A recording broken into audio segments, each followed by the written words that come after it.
सेकंडमध्ये बदलतो. आणि आपल्याला बरेच असे मशीन लर्निंग मॉडेल वापरून हा एक फायनल ग्राफ असा मिळतो. तर इथे काय होतंय, इथे अनेक मशीन लर्निंग मॉडेल आहेत, इथे डिसिजन ट्री किंवा असे वेगवेगळे नावं आहेत आणि ह्याच्यात एक कंपॅरिझन होतंय की सगळ्यात चांगला मॉडेल कुठला. आणि आपल्याला दिसतं की हा जो मॉडेल आहे तो सगळ्यात चांगला आहे. तर हे कसं दिसतं ह्याचं आपण जरा बघूयात. इथे दोन गोष्टी महत्वाच्या आहेत, इथे एक R2 स्कोअर आणि एक रूट मीन स्क्वेअर्ड एरर. तर R2 स्कोअर म्हणजे आपल्याला सांगतो की बरोबर उत्तरापासनं आपलं उत्तर किती, की आपला संबंध केवढा चांगला आहे. एकच्या जवळ म्हणजे एक म्हणजे परफेक्ट आणि एकच्या जितकं जवळ तेवढं जास्ती चांगलं. तर इथे आपल्याला दिसलं की 0.9 असं आपल्याला R2 स्कोअर असा मिळतो, म्हणजे आपलं संबंध किंवा आपलं मॉडेल तेवढं चांगलं आहे. आता दुसरी गोष्ट म्हणजे रूट मीन स्क्वेअर्ड एरर. त्याला मराठीत आपण सरासरी त्रुटी असं म्हणू शकतो. तर ही त्रुटी सगळ्यात कमी असलेला मॉडेल चांगला, सगळ्यात चांगला. आणि सगळ्यात कमी म्हणजे 0 असलं तर उत्तमच. आपल्याला मिळतं 0.047 असं आपल्याला मिळतं. तर म्हणजे ब्लू म्हणजे सगळ्यात जितकं जास्ती एवढं चांगलं, 1च्या पर्यंत जितकं जास्त जाते. तर ह्याच्यात ही ब्लू रेषा सगळ्यात वर जाते, 1च्या सगळ्यात जवळ जाते. आणि लाल आपल्याला सगळ्यात कमी हवं आहे, मग ते ह्याच्यात सगळ्यात कमी आहे. तर हा मॉडेल कुठला, प्रपोज मॉडेल कुठला, म्हणजे आमच्या प्रोजेक्टमधनं शोधून काढलेला प्रपोज मॉडेल कुठला, हा लाईट जीबीएम नावाचा मॉडेल आहे. लाईट जीबीएम बद्दल थोडं सांगते की हा मायक्रोसॉफ्टनी बनवलेला मॉडेल आहे आणि 2001 पासून त्याचं काम सुरू झालं. तो आत्ता 2 वर्षांपूर्वी हा सगळ्या पूर्ण पब्लिकला यूज करण्यासाठी त्यांनी काढला. तर हा मॉडेल आपल्यासाठी खूपच महत्त्वाचा ठरला आणि आपल्याला सगळ्यात चांगलं अंदाज सेमी मेजर ॲक्सेसचा या मॉडेलवरनं शोधता येतो. तर लाईट जीबीएम मध्ये असं काय आहे, तर लाईट जीबीएम असं नाव फारच इंटरेस्टिंग आहे. तर लाईट म्हणजे लाईट सारखा वेग असणारा, इतका पटकन आपल्याला मूल्यांकन करून देणारा असा मॉडेल. तर याच्यात असं काय आहे की लाईट सारखा वेग आहे त्याच्यात. या 3 गोष्टी आहेत. हा पहिली गोष्ट ही की तो दिलेल्या माहितीचं कसं विभाजन केलं जातं किंवा ॲनलाइज करायच्या आधी त्या माहितीला विभाजन करायला लागतं की कुठली गोष्ट कधी वापरणार किंवा त्याच्यातनं कसं आपल्याला अंदाज लावता येईल हे आपल्याला याच्यातनं कळतं. तर इथे आपण बघू की दुसरे जे मशीन लर्निंग मॉडेल आहे त्याच्यात माहितीचं असं एक लेवल वाईज विभाजन केलं जातं. म्हणजे काय होतं की एक प्रश्न विचारला जातो की आता तुम्हाला सांगितलं, दाखवलं की ABCDचे ते फीचर होते. तर आपण एक्झाम्पल असं घेऊयात की जो A आहे तो किती मोठा आहे, 3 मिनिटापेक्षा मोठा आहे का 3 मिनिटापेक्षा छोटा आहे, असा प्रश्न सपोज मी विचारला, माझ्या मॉडेलने विचारला की त्याला 2 उत्तर असतील, एक हो किंवा नाही. मग जर हो असेल उत्तर तर परत दुसरा प्रश्न विचारला जातो, जर नाही असेल तर कुठला तरी दुसरा प्रश्न विचारला जातो. होच्या पुढे मग परत असंच अनेक प्रश्न विचारून एक असं झाडासारखं निर्माण होतं. म्हणजे एक खोड आणि त्याचे अनेक पानं, असं उलटं झाड असं आपल्याला दिसतं इथून. त्याला म्हणून आपण डिसिजन ट्री म्हणजे हे माहितीचं वृक्ष असं आपण म्हणतो. तर इथे आपण बघू की म्हणजे एका खोडाला 2 ब्रांच किंवा 2 असे वेगवेगळे माहितीचे वेज आहेत आणि मग ते पुढे पुढे हळूहळू वाढत जातं, एकत्र वाढत जातं. त्याचबरोबर लाईट जीबीएम मध्ये काय होतं आपण बघूयात. लाईट जीबीएम काय करतं की सगळं बनवत बसत नाही, पूर्ण झाड बनवत बसत नाही, कारण त्याला खूप वेळ लागतो. म्हणून जेवढं हवंय तेवढंच ते झाड बनवलं जातं. एक झाडाचं खोड, मग त्याच्यानंतर एक ब्रांच, मग त्याला मग दुसरा प्रश्न हो म्हणाला की मग ते असं पुढे पुढे एकाच साईडनी वाढत जातं. त्यामुळे काय होतं की माहिती ही पटकन त्याच्यातनं निघते आणि मग आपलं संगणकीय शक्तीचा कमी वापर होतो, संगणकीय मेमरीचा कमी वापर होतो आणि आपल्याला बरोबर उत्तर लवकर मिळतं. म्हणून ह्यातून आपल्याला कळतं की माहितीचं विभाजन कसं केलं जातं ह्याचा मोठा रोल आहे या सगळ्या मॉडेलमध्ये. आता दुसरं काय होतं, इथे आपण बघू की जेव्हा फीचर मी तुम्हाला सांगितले ABCD असे फीचर सांगितले, तेव्हा काही फीचर असतात ते फार इंटरेस्टिंग असतात. तर इंटरेस्टिंग कसे की असे काही फीचर असतात त्याच्यात जेव्हा हा फीचर नॉन झिरो व्हॅल्यू घेईल किंवा नॉन झिरो मूल्य घेईल तेव्हा हा फीचर 0 असेल, आणि जेव्हा हा नॉन झिरो मूल्य घेईल तेव्हा हा फीचर 0 असेल. अशा फीचरला आपण म्हणतो की म्युच्युअली एक्सक्लुझिव्ह, म्हणजे वेगळे एकमेकांपासून वेगवेगळे असे फीचर. असे फीचर्सला आपण एकत्रित करून तिसरा एक फीचर बनवू शकतो. म्हणजेच जसं तुम्हाला आधी सांगितलं की आपण जास्ती फीचर वापरायचे नाहीत, आपल्याला कमीत कमी फीचर वापरून जास्तीत जास्त माहिती आपल्याला आपल्या मशीन लर्निंग मॉडेलला टाकायची. तर आपल्या मेन मॉडेलमध्ये टाकतो, आणि हे लाईट जीबीएम आपल्यासाठी करतं, हे बाकीच्या मॉडेल्समध्ये होत नाही. यामुळेच लाईट जीबीएम हा फास्ट आणि एफिशियंट मॉडेल बनतं.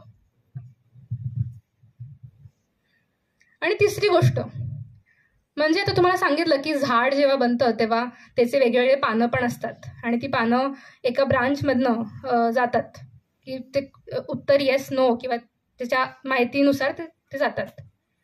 तेव्हा ही पानं कधी कधी एकाच साईडला येऊन, म्हणजे अनेक पानं येतात, त्याचं उत्तर नेहमी सेम माहितीतनं त्याचे 2 वेगळी पानं बनतात असं आहे. तेव्हा ह्या वेगवेगळ्या पानांच्या ऐवजी आपण त्यांना एकत्रित करून त्याचं सरासरी मूल्य देतो.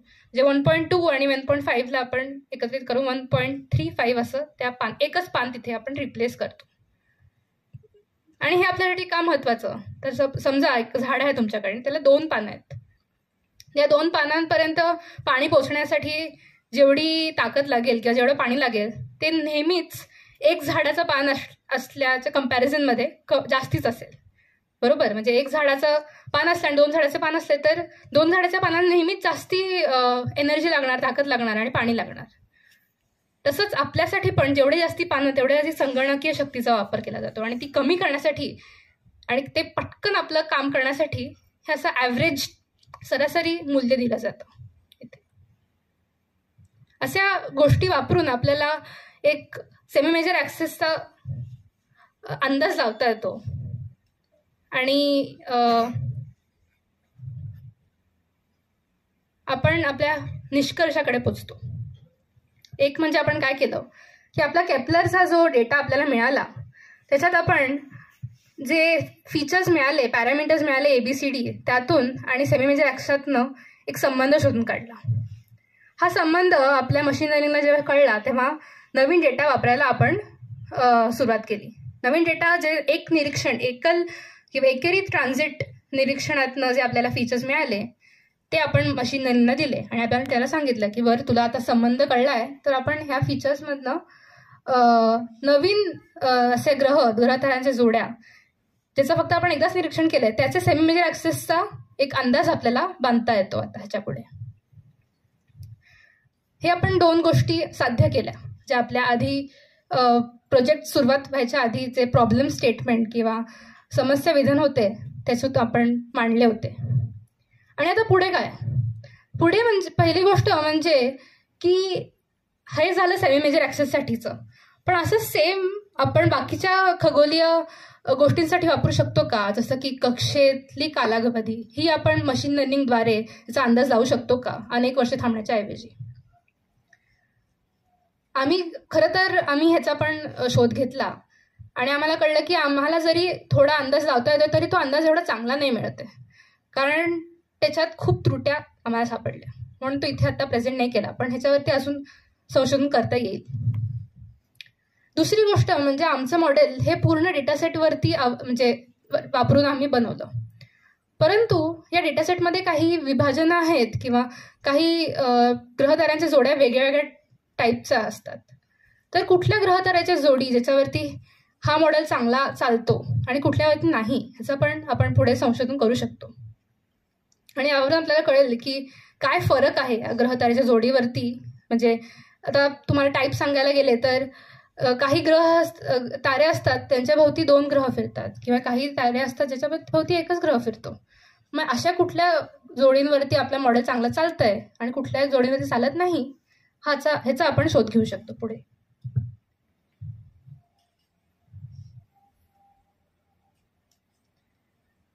तर मला माझे सर डॉक्टर तन्मय बसू यांचे आभार मानायचे. ह्यांनी मला या प्रोजेक्टमध्ये गाईड केलं, आणि ते सहाय्यक प्राध्यापक आहेत आयसर भोपाळमध्ये डेटा सायन्स इंजिनिअरिंग डिपार्टमेंटमध्ये. त्यांच्याच बरोबर त्यांचा PhD स्टुडंट जो आता कोलकातामध्ये PhD करत आहे संगणकीय शास्त्रामध्ये. त्यांनी पण मला मदत केली. आणि माझे 2 मित्र ज्यांनी हा प्रोजेक्टच्या सुरुवातीला ह्याच्याबरोबर माझ्याबरोबर काम केलं, त्यांचं पण मला आभार मानू इच्छिते मी. आयसर भोपाळ, जिथे मी माझं पूर्ण ग्रॅज्युएशन पूर्ण केलं, ह्याचे आभार. आणि APS म्हणजे अमेरिकन फिजिकल सोसायटी, ज्यांनी मला हा प्रोजेक्ट आंतरराष्ट्रीय स्तरावरती घेऊन जाण्याचा साठी पाठिंबा दिला, फायनान्शियल सपोर्ट दिला, त्याचे पण मनापासून आभार. सायन्स सेंटर आणि मराठी विज्ञान परिषद यांनी इथे मला तुमच्यासमोर बोलण्याची संधी दिली, यासाठी मी त्यांचे खूप खूप आभार मानू इच्छिते. आणि आता सगळ्यात महत्त्वाचा मुद्दा, या सगळ्या संशोधनामध्ये तुमच्या सर्वांचा एक वाटा आहे. तो कसा? तुम्ही ते सगळे, म्हणजे जे छोटे मुलं आहेत ते नाही, पण सगळे जे मोठे आहेत त्यांनी सर्वांनी टॅक्स भरलाय, इन्कम टॅक्स भरलाय आपल्या देशाला, गव्हर्नमेंटला. याच टॅक्सवरनं गव्हर्नमेंट आम्हाला स्कॉलरशिप देते आणि त्याच स्कॉलरशिपमधनं आम्हाला हे संशोधन करता येते. म्हणूनच तुम्ही दिलेला टॅक्सचा सदुपयोग होत आहे हे सांगण्याकरता मी आज इथे तुमच्यासमोर उभी आहे. धन्यवाद. हा, तर प्रश्न आपण घेऊयात.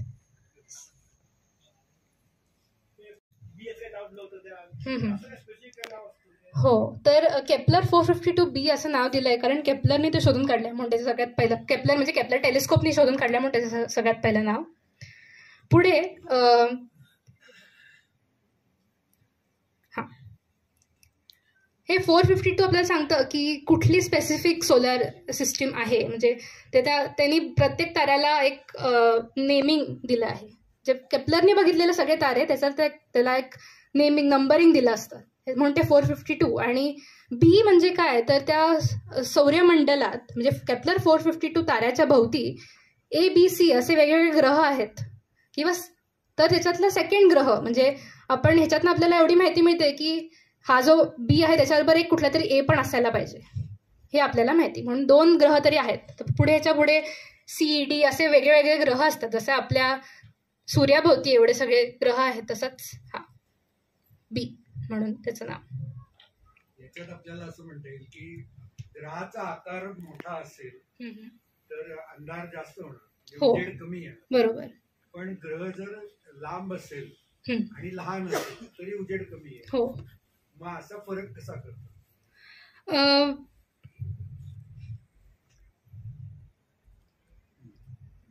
तर हा C पॅरामीटर तुमचा कमी होतो जर हा ग्रह दूर असला तर. पण आता आपल्याला एक इमॅजिन करा की अशा वेळेस जेव्हा ग्रह दूर असेल तेव्हा तो पटकन क्रॉस करेल, त्यावेळेस A ची व्हॅल्यू कमी होते. जर तो जवळ असतो आपण तर A म्हणजे ते क्रॉस करायला वेळ लागतो. थोडंसं इमॅजिनेशन वापरता येईल यावेळेस. तर म्हणजे ABCD एकत्र पॅरामीटर्स जी माहिती असणं गरजेचं आहे आपल्यासाठी, एकाच पॅरामीटरने आपलं काम नाही होणार असे.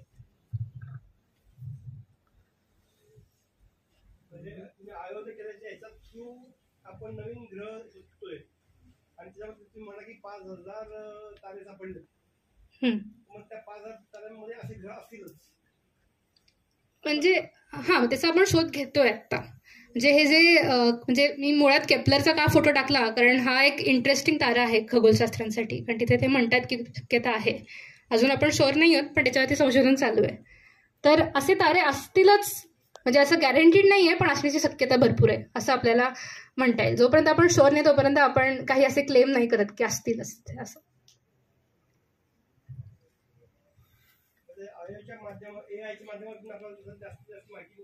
येस.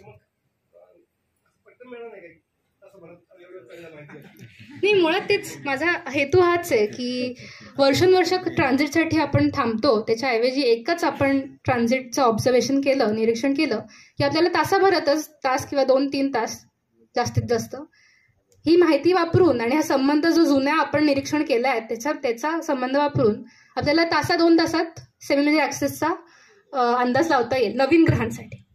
हाच मुळात AI ची शक्ती आहे असं म्हणता येईल. येस.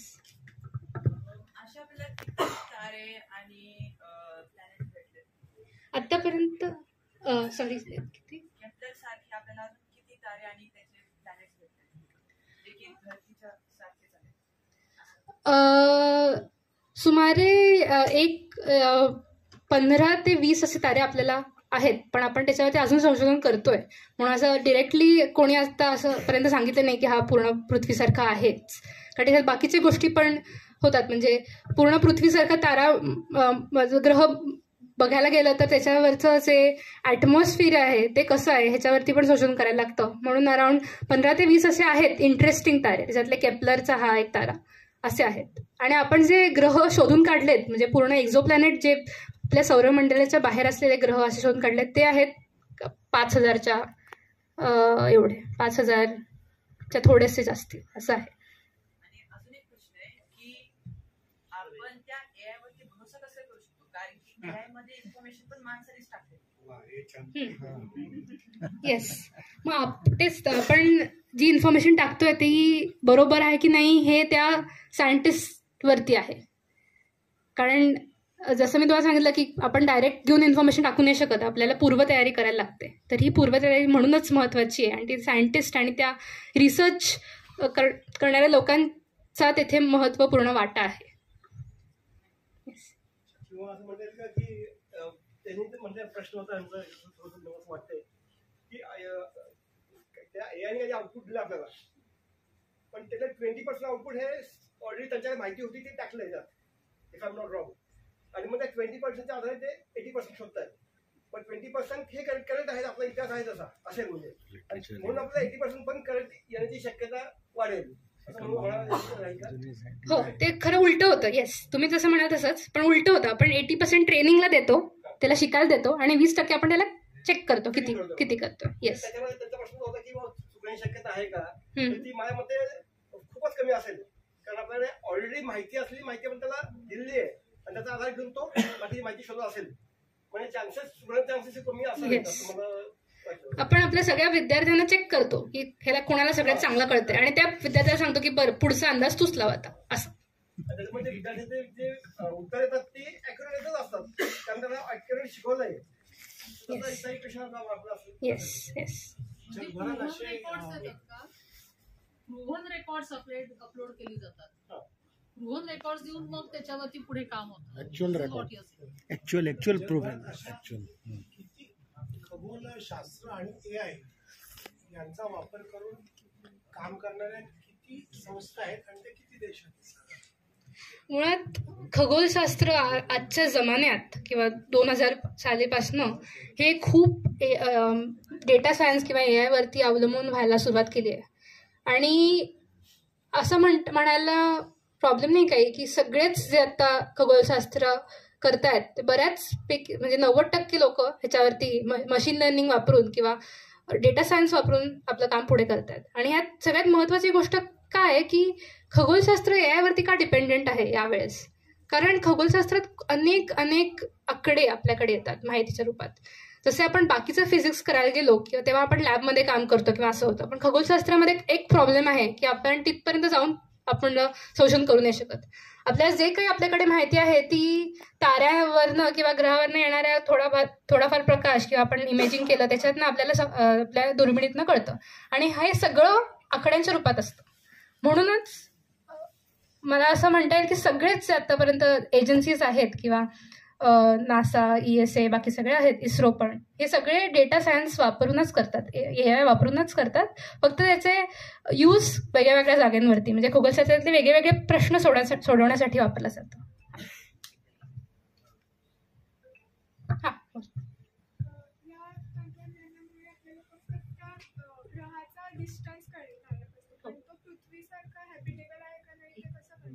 एक्झॅक्टली. तर एक पहिला प्रश्न सोडवला जातो या प्रोजेक्टमधनं की ग्रहताऱ्यातले अंतर.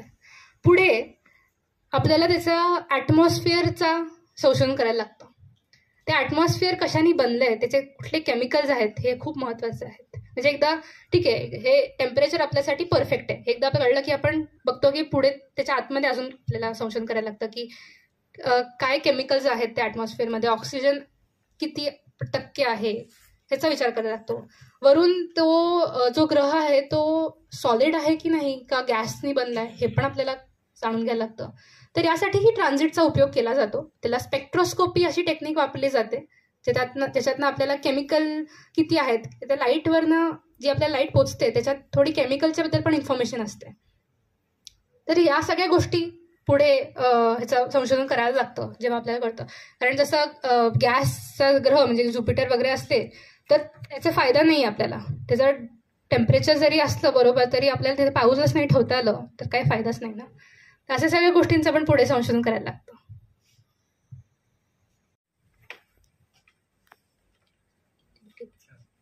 एक छोटीशी मला तुमचं नाव वाचल्यावरती जे पत्रक आलं होतं व्हॉट्सअपवरती तेव्हा तुमचं वय इतकं लहान असलं असं वाटलं नाही. त्यामुळे सरप्राईज आहे आणि फार छान वाटलं. आणि आता जेव्हा तुम्ही टॅक्सचा जेव्हा उल्लेख केला म्हणून मला हे बोलावं असं वाटतंय की शिक्षणाला जरूर बाहेर जा. म्हणजे ही फक्त इच्छा, आमच्यासारख्या प्रामाणिक करदात्यांची इच्छा की तुम्ही शिक्षणाला जरूर बाहेर जा पण पुन्हा परत या. नक्कीच नक्कीच. आणि भारतीय राहा, शेवटपर्यंत भारतीय राहा. म्हणजे मग आम्ही टॅक्स देतोय, मन लावून देतोय, त्याचं काहीतरी बरेच झालं असं वाटेल. खरंच नक्कीच. मला असं वाटतं की आता जिथे मी PhD करायला चालली आहे मुळात मला भारताच्या बाहेर जायला लागलं असं म्हणता येईल. कारण तो जो टॉपिक आहे एक्सपेरिमेंटल पार्टिकल फिजिक्स, तिथे इंडियामध्ये फक्त TIFR किंवा अजून 2-3 जागांवरतीच चांगले लॅब्स आहेत. माझं हेच ध्येय आहे की परत येऊन असेच लॅब्स आपल्याकडे पण बनवता येतील का ह्याच्यावरती धडपड करायची.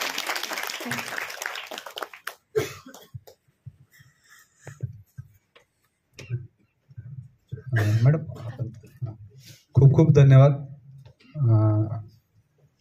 खगोल विज्ञान आणि ह्या विज्ञानाच्या अनुषंगाने ह्या खगोल विज्ञानासाठीच हे विज्ञान केंद्र जे आहे याच्यामध्ये प्लॅनेटोरियम आपण चालू केलेले आहे. याचे मुख्य मार्गदर्शक जे आहेत जयंत नारळीकर, त्यांच्यानंतर ह्या ज्या 2-3 पिढ्या पुण्यामध्ये तयार होत आहेत या आजच्या व्याख्यानातून आणि मुलांनी ज्या पद्धतीने प्रश्न विचारले तर ह्या सगळ्या गोष्टी एकमेकाला अत्यंत पूरक आहेत. आणि सायन्स पार्क सुद्धा या खगोल विज्ञानाच्या अनुषंगानं ह्या व्याख्यानाच्या माध्यमातून किंवा आपलं तारांगण आहे याच्या माध्यमातून खगोल विज्ञानाचा प्रचार आणि प्रसार ह्याच्यासाठी आमचं योगदान देत आहे. आणि मॅडमने अत्यंत सोप्या मराठी भाषेत, खरं तर मी पण सरप्राईज होतो की राय आणि एवढं सुंदर मराठी बोलणं, तर ह्याचं काय रहस्य आहे ते पण तुम्ही सांगा. कारण मी पहिल्यांदाच तुम्हाला असं विनंती करणार होतो की थोडं मराठीतून होऊ द्या. मला असं वाटलं की कदाचित मॅडम हिंदी आणि इंग्लिशमध्ये करतील व्याख्यान आणि ते अगदी असं लिखित मराठीत झालं, तर हे सरप्राईज माझ्यासाठी होतं. तर आपण आपला अत्यंत बहुमूल्य वेळ देऊन आम्हाला इथे उद्बोधित केलं, आपण व्याख्यान दिलं, त्याबद्दल आपले मराठी विज्ञान परिषद आणि पिंपरी चिंचवड सायन्स पार्क या दोन्ही संस्थांच्या वतीनं खूप खूप आभार. सर्व श्रोत्यांना एक विनंती आहे की आता आपण संगीत संध्या कार्यक्रम थोड्याच वेळात याच सभागृहामध्ये सुरू होणार आहे, याचाही आपण आस्वाद घ्या.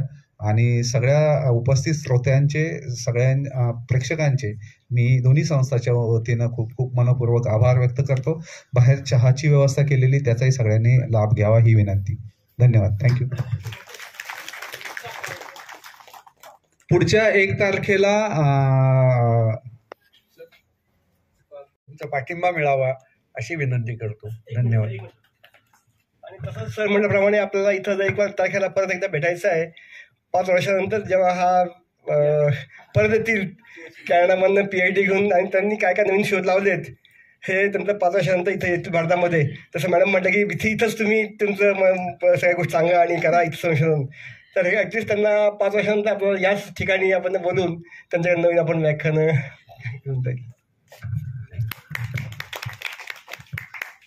तर माझं मराठी का चांगलं आहे ह्याचं रहस्यचं उत्तर तुम्हाला सांगते की माझ्या आईबाबांकडनं आलंय. म्हणजे माझे बाबा जरी नॉन महाराष्ट्रीयन असले तरी ते 20 वर्षपेक्षा जास्ती, 20-25 वर्षपेक्षा जास्ती इथेच पुण्यातच आहेत. आणि माझी आई ही महाराष्ट्रीयन आहे, म्हणजे मराठी आहे. अंजली अत्रे त्यांचं नाव. बाबाचं नाव अजय कुमार राय म्हणून ते राय आलं, पण अत्र्यांचे पण गुण आहेत म्हणून माझं मराठी चांगलं. येस माझी आई उत्तम लेखिका, वक्ता आहे, म्हणूनच थोडंफार आईने मला शिकवलंय, म्हणून मला इथे बोलता येतं. जेवढा लांब म्हणजे ग्रह असतात तेवढा तो लाईट पोहोचायला आपल्याकडे खूप वेळ लागतो. त्याच्यामुळे समजा तो डिस्ट्रॉय झाला असेल आणि आपल्याकडे आता लाईट पोहोचली तर आपल्याला उपयोग काय? करेक्ट आहे. आपल्याला ॲटलिस्ट हे तरी कळेल की अशा टाईपचे ग्रह होते जुने, त्याच्यामध्ये जीवसृष्टी होती, तेव्हा आपल्याला काहीतरी इन्फॉर्मेशन तरी कळेल. मुळात ॲस्ट्रॉनॉमी आपण जर विचार केला तर ॲस्ट्रॉनॉमी करायचीच कशाला, कारण सगळंच आपल्याला पास्टमध्येच दिसतंय आता. पण तरी आपण ॲक्च्युली लकी आहोत की आपल्याला पास्टचं नॉलेज पण कळतंय. आपल्याला प्रॉबब्ली ह्याच्यातली जी माहिती मिळेल ती आपल्याला पुढे वापरते, म्हणून हे महत्त्वाचं. सायन्स थोडं ओपन एंडेडच असतो जेव्हा तू करत असतो रिसर्च, पण काही वर्षांनंतर आपल्याला त्याचं मूल्य हे कळतं. तसंच आहे.